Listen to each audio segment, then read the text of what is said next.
حضرت عبداللہ بن عمر رضی اللہ تعالیٰ عنہ نے نبی پاک صلی اللہ علیہ وسلم سے فرمایا کہ آپ غصے اور خوشی کی حالت میں جو کچھ کہتے ہیں کیا میں لکھ لیا کروں؟ آپ نے فرمایا ہاں. پھر کہنے لگے قسم ہے اس ذات کی جس نے مجھے رسول برحق محبوس فرمایا، میں نے حق کے سوا کبھی کوئی بات نہیں کی.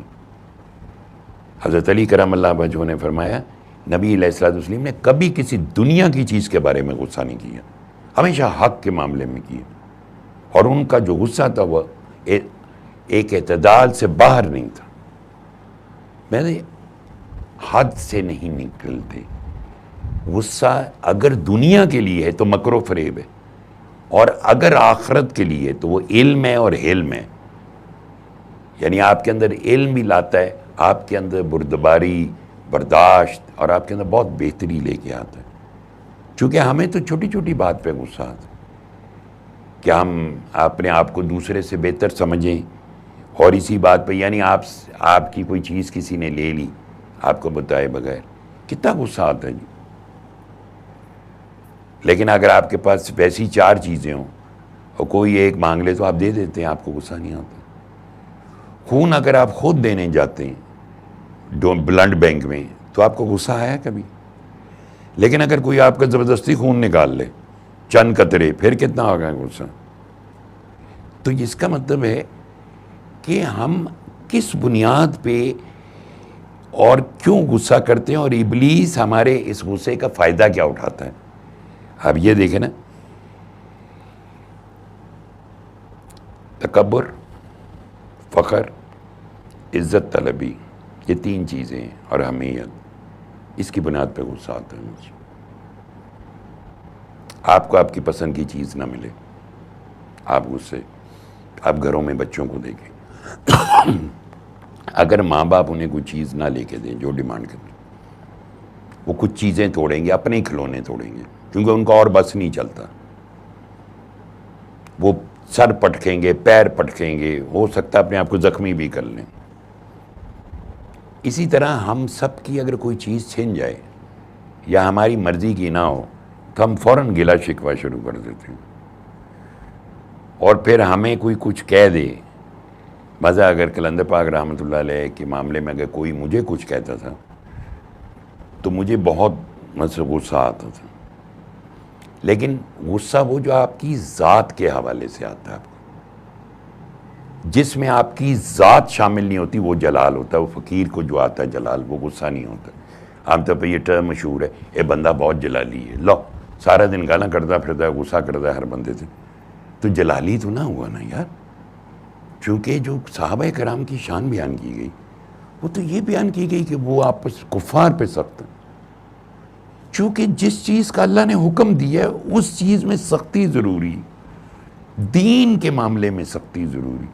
غصے سے بچنا ہے، اس کا راستہ اہدنا الصراط المستقیم، بس سیدھے راستے پہ چلو. چونکہ اللہ نے اگر کہا ہے کہ یہ والی چیز غلط ہے اور آپ اس کو ہوتا دیکھ رہے ہیں اور پھر آپ غصہ نہیں کر رہے. حضرت امام شافعی رحمۃ اللہ علیہ نے کہا کہ جیسے ایک افراد اور ایک تفرید ہوتی ہے. تفرید ہے کہ مثلا ایک بندے کو آپ نے غصہ دلا رہے ہیں اسے غصہ ہی نہیں آ رہا. امام شافعی کہتے ہیں کہ وہ گدھا ہے، اس کی مثال گدھے کی سی ہے. ایک وہ ہے تفرید، افراد بہت زیادہ غصہ، ہر بات پہ غصہ، ہر جگہ غصہ. مثلا کوئی اگر ذرا سا بھی علم کے لحاظ سے بڑا ہو جائے، اس کا خیال ہے ساری غلط ہیں. کوئی سوال پوچھ لے اس کو سنب کر دے گا، کوئی بات کوئی اچھی کر دے، نہیں ابھی تم بچے ہو، بیٹھو آرام سے، تمہیں کس نے اجازت دی بولنے کی. مثلا یہ بھی ایک غصہ ہے نا. مثلا ہم غصے میں رشتے توڑ رہے ہیں، ہم غصے میں طلاقیں دے رہے ہیں. ہم جب حد سے نکلتے ہیں ابلیس ہمیں فوراً کیچ کر لیتا ہے، شیطان ہمیں لڑکانا شروع کرتا ہے. اور میں نے ایک قیدی کا قصہ پڑھا تھا، میاں ولی جیل کا، اخبار میں پورا خط چھپا ہوا تھا، پرانی بات. اس نے کہا تھا کسی نے مجھے گالی دی تھی اور میری غیرت نے گوارا نہیں کیا اور میں نے اسے جان سے ہی مار دی. حالانکہ غیرت یہ ماں باپ، ماں بہن بیوی کی حفاظت، غیرت کے لیے غصہ ضروری ہے. لیکن وہ حد سے نکل گیا اور اس نے اس کو مار دیا. تو اس نے جو ٹارچر سہا، اس کی کہانی لکھی ہوئی تھی، تو اس پہ لکھا تھا خدا کے لیے اگر کوئی آپ کو گالی دے تو اس کو دعا دے دینا. اور کبھی ایسی حرکت نہ کرنا. یعنی ایک چھوٹا سا غلط قدم کہ غصے کا ہمیں پتہ ہی نہیں ہے. اگر ہم ایک ایسے الوف سوسائٹی میں رہ رہے ہیں جہاں پہ ہمارا کوئی صحبت نہیں ہے, کوئی کسی کو ہم بڑا تسلیم نہیں کرتے, ہماری تربیت ٹھیک نہیں ہوئی, ہمیں نفس کی اوصاف کی خبر بھی کوئی نہیں ہے, نفس ہم پہ غالب ہے, تو ہم تو کچھ بھی کر لیں گے. آپ نے سڑکوں پہ نہیں دیکھا کہ ہم رمضان کے مہینے میں عدم برداشت اتنی ہو گئی ہے کہ پھر پہلے 2 روزوں میں تو آپ کو سڑکوں پہ اکثر گاڑیوں والے لگی بھی نہیں ہیں, لڑ رہے ہیں آپس میں گتھم گتھا ہوئے میں. کوئی اگر اتنی سی لگ بھی جائے تو پتہ نہیں کیا قیامت آ جاتی ہے. یار تھوڑا سا مطلب اگر آپ کو جلدی آیا تو اگر اللہ کرے وہ جلدی اتر جائے.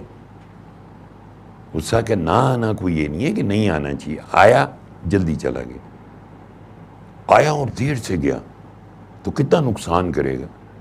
کیسے گھروں میں میں نے 40 سال پرانی میاں بیوی کے رشتے محض اس غصے کی وجہ سے ٹوٹتے دیکھے, بچوں کو باغی ہوتے دیکھا اس غصے کی. ہمارے اندر برداشت ختم ہو گئی ہے بالکل کہ بس میری مرضی کے خلاف کوئی گل نہ کرے.